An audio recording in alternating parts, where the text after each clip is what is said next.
7 News with Elspeth Hussey.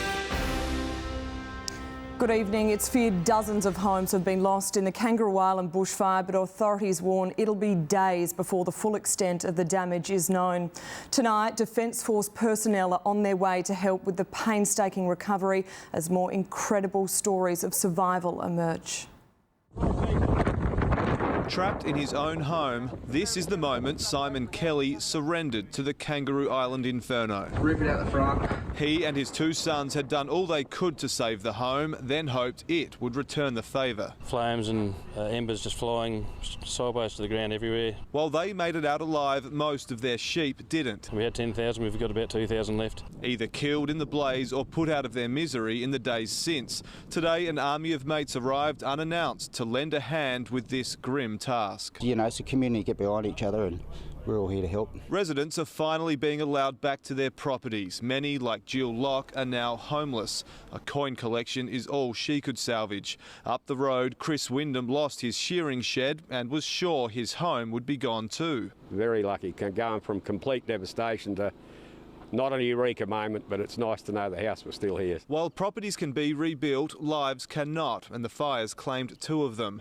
Popular Outback pilot Dick Lang and his son Clayton became trapped in their car trying to outrun the flames.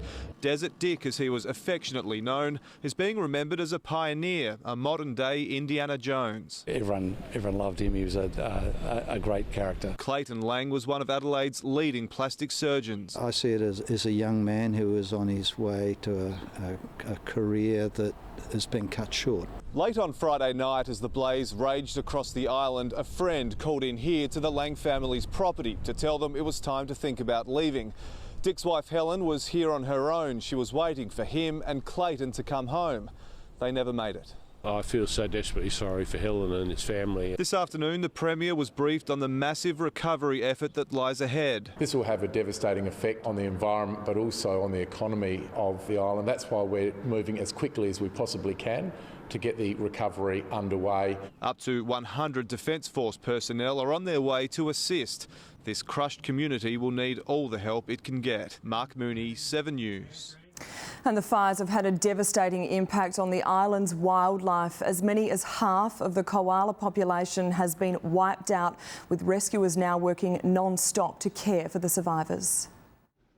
Burnt, injured and bewildered, koalas needing care are arriving by the trailer load. They're all stunned.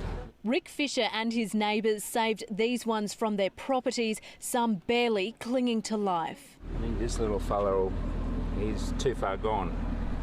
Yeah, he's too far gone. The survivors are under critical care at the Kangaroo Island Wildlife Park. It's been inundated, taking in dozens of severely burnt animals a day. Unfortunately for some of those animals, the best thing is humane euthanasia straight away. There's just no chance. The impact on wildlife is breaking hearts. This environment has been completely changed, and I don't know that it will ever come back and be the same. Park owner Dana has her hands full caring for these survivors around the clock. Every day they're getting pain relief, all of these guys are. We're also treating them for severe burns on a few of them, minor burns on others. This little orphan Ash was brought in 2 weeks ago when the fires first started. She suffered horrific burns to her hands and feet. Fortunately, she's on track to make a full recovery. She is a great ambassador for what we can do for some of these koalas. Hope amidst the devastation. Treloar, 7 News.